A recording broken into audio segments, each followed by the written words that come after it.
Hello student. So today we are going to start unit 4, and as I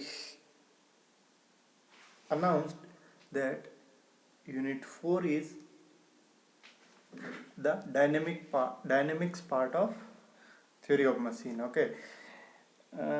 As I informed that means as we saw in first introduction class, theory of machine is divided into two parts, kinematics and dynamics. Okay, so till now all the three units whatever we have covered is the part of kinematics.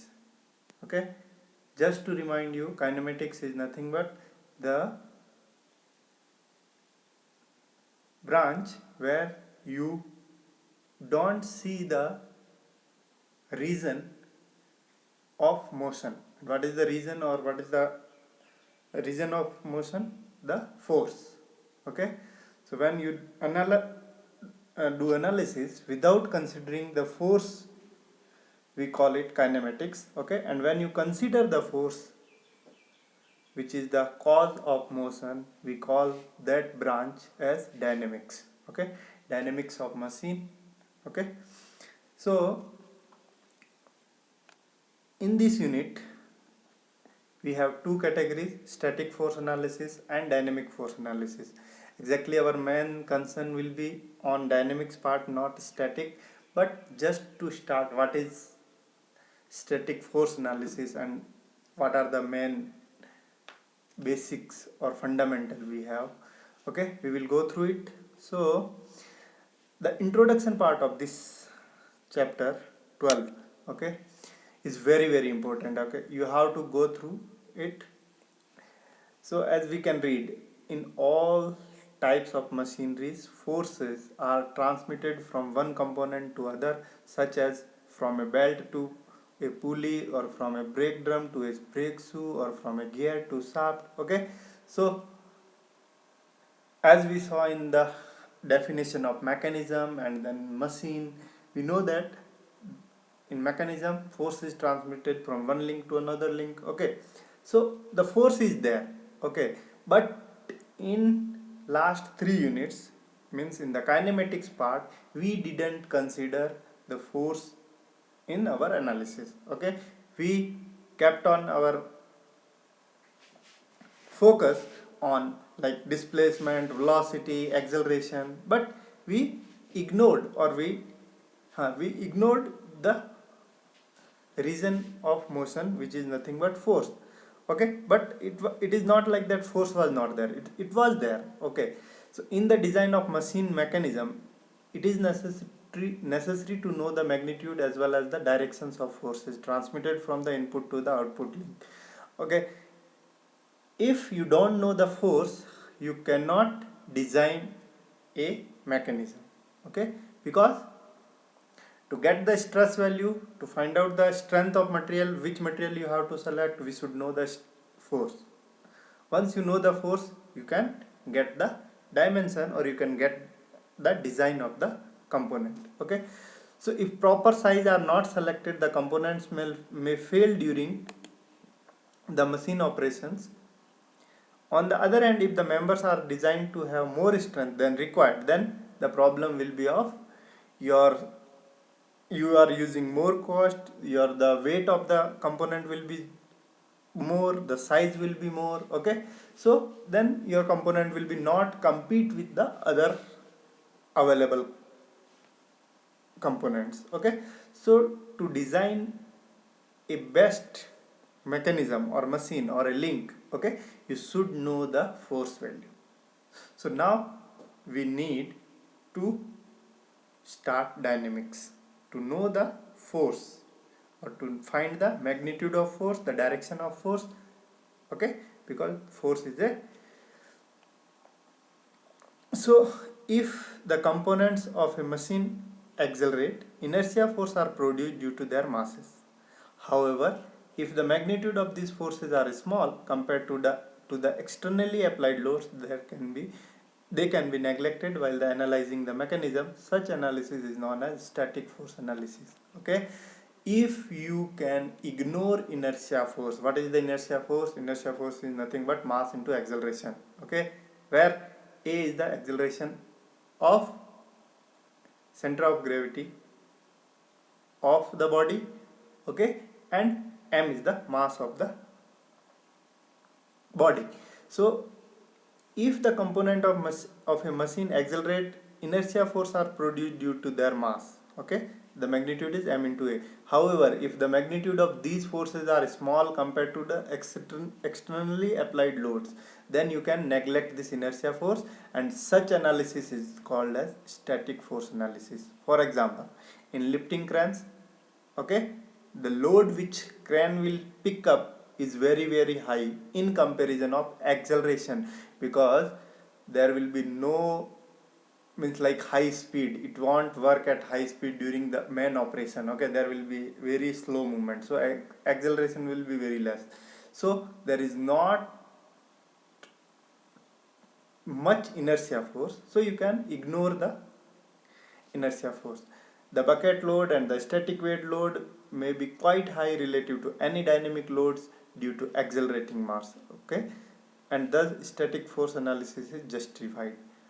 But when the inertia effect due to the mass of the component is also considered, it is called dynamic force analysis, which will be dealt in the next chapter, okay. So this chapter, 12th chapter, is static force analysis, next chapter is 13th chapter is dynamic force analysis.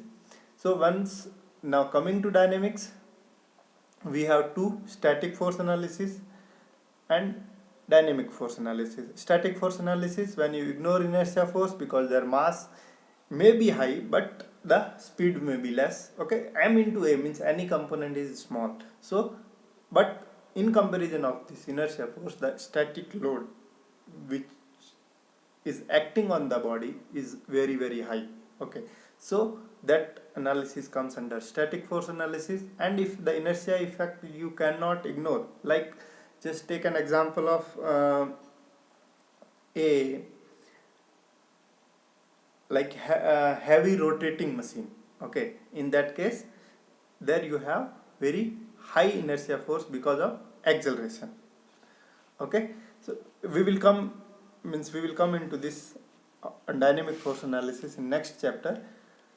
So in introduction of static force analysis, constraint and applied forces.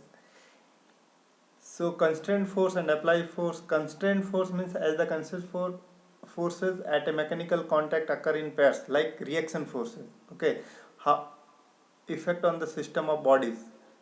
And then applied forces, externally applied forces, you can go through it, means it's simple definitions, okay, nothing big.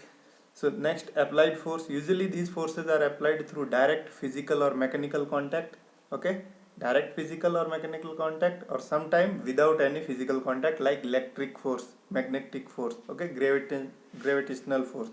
These are non-contact force, non-physical contact force, okay.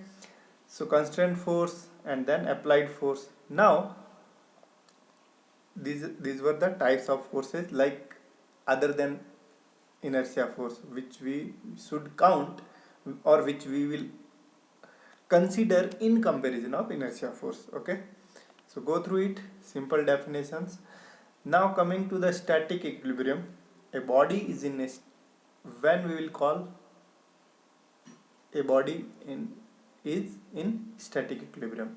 A body is in static equilibrium if it remains its in its state of rest or motion, okay.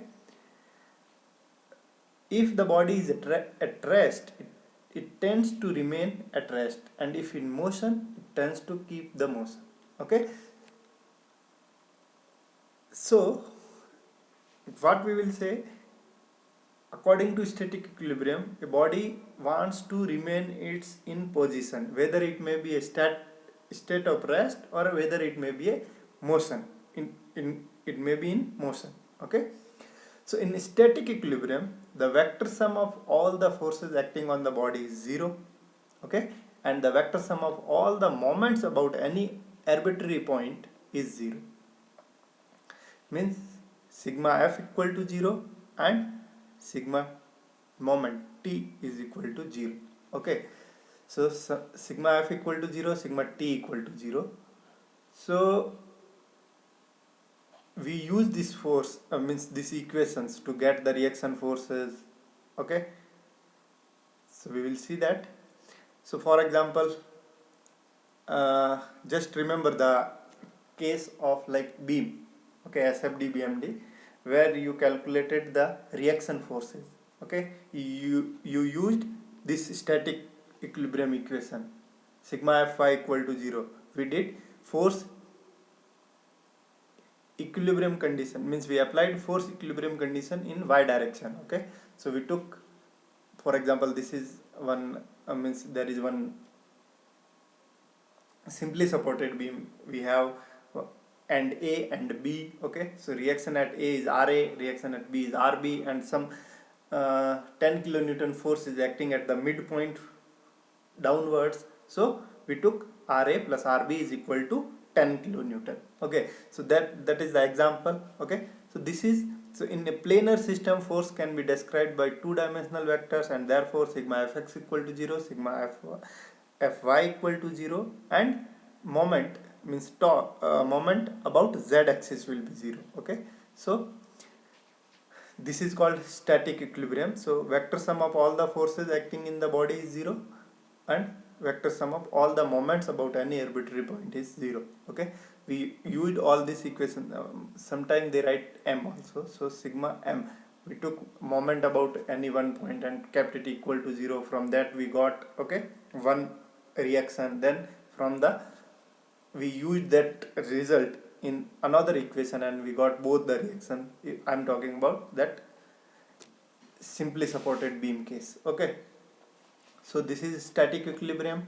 Next comes equilibrium of 2 and 3 forces member. Okay, so here it is 2 force member. So when a member which is on which there are 2 forces acting, when this will be in equilibrium. Okay, so the conditions are, a member under the action of 2 forces will be in equilibrium if the forces are of the same magnitude, F1 equal to F2. The forces act along the same line, means the line of action of the both the force should be same, and the forces are in opposite directions. Okay, the direction of forces should be opposite. Okay, then the body or the member will be in equilibrium. Now coming to a member under the action of 3 forces will be in equilibrium when these conditions satisfied. Okay, the resultant of the forces is 0. So for example, this F1, F2 and this F3 is your resultant. So the resultant of the forces should be 0, and the line of action of the forces intersect at a point known as point of concurrency. So take this example. So this is the line of action of F1, this is the line of action of F2, and in similar for this is for F3, and O is your point of concurrency. Okay, so they will be, means the body will be in equilibrium under the action of 3 forces if these two conditions is satisfied, means the resultant of the forces is 0 and the line of action of all the forces intersect at a point. Okay, so you can read it, it's not that much difficult, just go through it and understand. If you don't get anything, you can message me. Next come member with 2 force and a torque.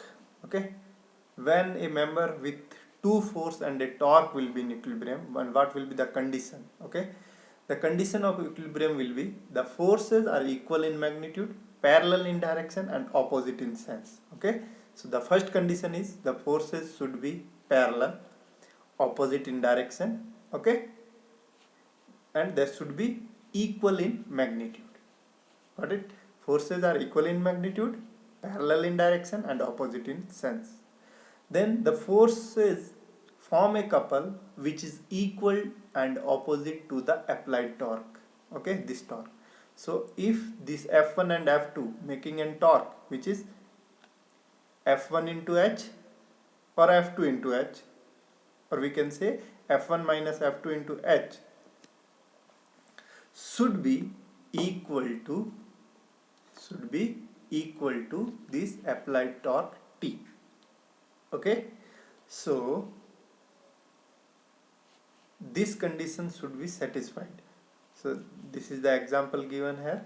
Okay, nothing big here, where T is the torque, F1 and F2 are the magnitude of T, F1 and F2 respectively. T is clockwise. Okay, it should be in opposite direction because these two forces are making a couple which will be clockwise in direction. Okay, and this torque is acting in anti-clockwise direction. Okay, this is the second condition. Next, equilibrium of four forces member. Okay, normally in most of the cases the above condition for equilibrium of a member are found to be sufficient, but sometimes means above cases means whatever we have discussed, a member under 2 force, member under 3 force and member under 2 force and a couple will be sufficient, but in some case you may find some example where there will be 4 forces. Okay, so in that case what we have to do, we have to, in such cases, first look for the forces completely non and combine them into a single force. Okay, we are not going to use this basically. Okay, but here you can find example also representing the sum of non forces, and this may reduce the number of forces acting on a body to 2 or 3. Okay, so 4 forces, out of 4 forces we have to select which are non. Okay, and combine them. Once you combine them, the number of unknown forces or the number of forces will reduce to 3 or 4. Now, however, in planar mechanism, a 4-force system is also solvable if one force is non completely along with line of action of the others. The following example are explained. It's simple example. You just go through it, understand. You will easily get it. It's not that much important, so I'm leaving it not to waste too much time here. Okay, so force convention, free body diagram, you should know the concept of free body diagram. It's very important. Okay, not only here but in other topic as well. So free body diagram I think you should already know, but you go through it once, how to draw a proper free body diagram. With the help of free body diagram you can solve a very complicated problem also. Okay, so now no need to cover this. Now I will jump to second portion of that, because that is most important and all problem we will get from there only. Okay, so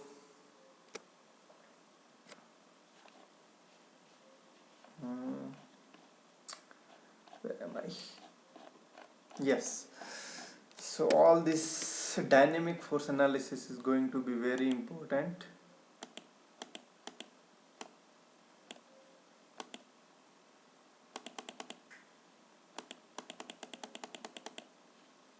Yeah,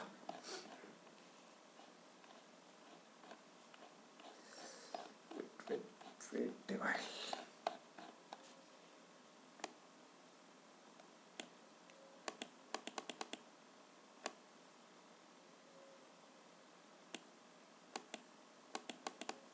Dynamic force analysis is very big chapter and we have to cover it, because the entire fourth unit will basically on this dynamic force analysis. Okay, so first we have to understand when we have to consider, means when we have to solve a problem and solve with dynamic force analysis. So dynamic forces are associated with accelerating mass. Okay, when there is a mass and it has acceleration, we have to consider the dynamic effect. Got it? So dynamic forces are associated with accelerating masses. As all machines have some accelerating parts,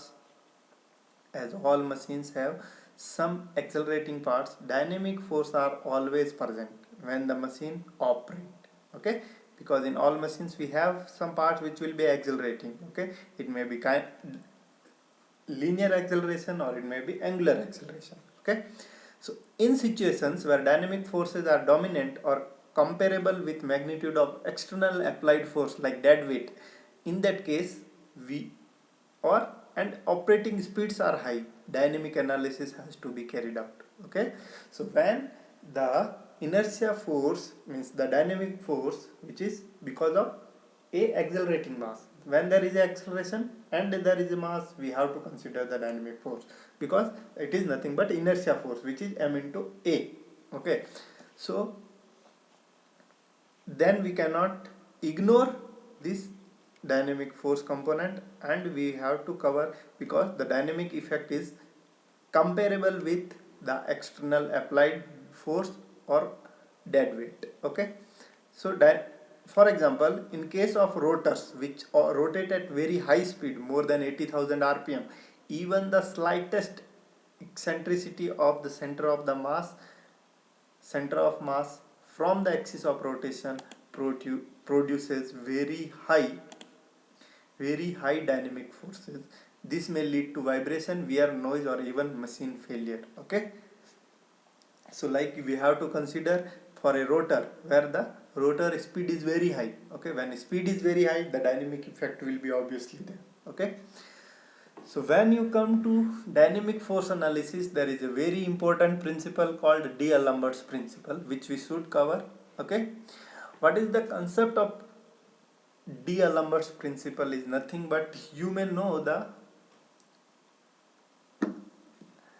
Newton's second law. Okay, which is nothing but mathematically explained, F is equal to ma, where a is the acceleration, but here he is using F as the acceleration.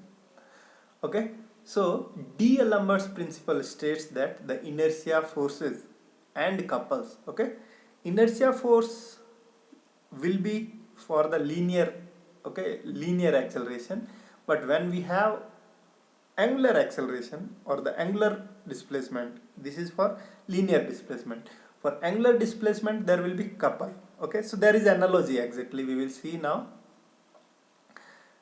Means whenever we are talking about linear displacement, linear velocity and linear acceleration, we will consider force, and when we are talking about angular acceleration, displacement and velocity, you will talk about couple or moment. Okay, so and the external forces and torques on a body together give statically equilibrium. Again I am reading. D'Alembert's principle states that the inertia forces and couples and the external forces and torques on a body together give statically equilibrium condition. The meaning is, what is inertia force? M into A. What is the direction of inertia force? This is important. Inertia force always acts opposite to the acceleration. Okay, this is a pseudo force which we can means like it's not visible. Okay, so inertia force always acts opposite to the acceleration. So for example, if just take an example of bicycle or a car. Okay, when you accelerate it, inertia force will act opposite to it. When you are deaccelerating it, the inertia force will act opposite to it, means it will try to just now for example, when we apply brake, your body try to move. Okay, because of inertia. Okay, so inertia force and inertia couple always acts opposite to the acceleration. Okay, so this D'Alembert's principle says that all the external forces acting on the body plus the inertia force will give you statically equilibrium condition. Means sigma F. Okay, inertia force Fi is equal to m into F minus m into Fg. Why? Inertia force is opposite to the direction. So coming here, this is the D'Alembert's principle. Sigma F plus Fi equal to 0. Okay, sigma F plus Fi equal to 0. What is the meaning of this? Means sigma F minus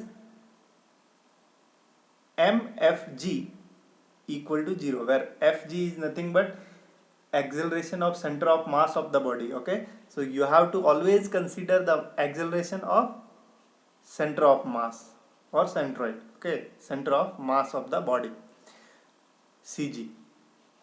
So sigma f minus mfg, or I can say minus ma, equal to 0, or sigma f is equal to ma, which is nothing but, what is it?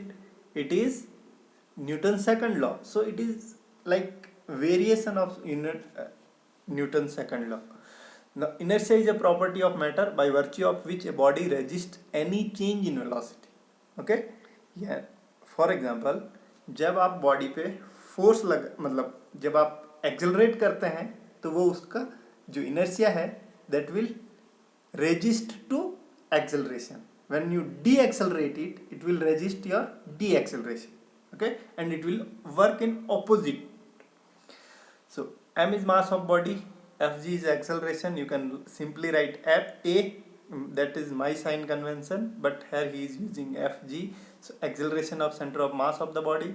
The negative sign indicates that the force acts in the opposite direction of to that of the acceleration. Okay, the force acts through the center of mass of the body. This force should act through the center of mass of the body. Now same this for inertia force, and now it is for inertia couple. Okay, so for linear acceleration you will consider this, and for angular acceleration we will consider this. Okay, there is big analogy here. Whatever f works in linear acceleration, the couple will act in angular acceleration. Okay, where we have mass, which is the property, means inertia, property of inertia. In same here it will be because of ig. Ig is nothing but moment of inertia about an axis passing through the center of mass. Okay, mass moment of inertia. It is mass moment of inertia. You should know mass moment of inertia and area moment of inertia. Okay, area moment of inertia means resist the deflection. Mass moment of inertia resist the velocity, change in velocity or change in angular velocity. Okay, and inertia couple resist any change in angular velocity. So this is inertia couple, this is inertia force. Okay, this is angular acceleration, this is linear acceleration. Okay, so here he is generalizing the formula. So according to D'Alembert's principle for linear acceleration, and this is for angular acceleration. Okay, now this is a small concept, equivalent offset inertia, not that much important. You can go through it. If you don't get, you can ask me. Dynamic analysis of four link mechanism, read the steps. Okay, try to solve any one problem, that is not that much important. This is solved example. Okay, by any method you can go. Now dynamic analysis of slider crank mechanism. Okay, and this is going to be the most important part. Okay, dynamic analysis of slider crank mechanism, very important for university exam and competition exam as well. So in next class I will start from here, dynamic analysis of slider crank mechanism, and from here the entire fourth unit will, means whatever we have covered is 10 to 15% of the fourth unit. Now all the problems like which we are going to get in final exam or in competition will start from here. So dynamic analysis of slider crank mechanism. So this is a very simple, means derivations which we should complete, and here we will get so many formulas and which are very important for competition and for your final exam as well. Okay, so here we are going to learn so many very important concepts that I will cover in next class. Okay, so here I will stop this video. Thank you.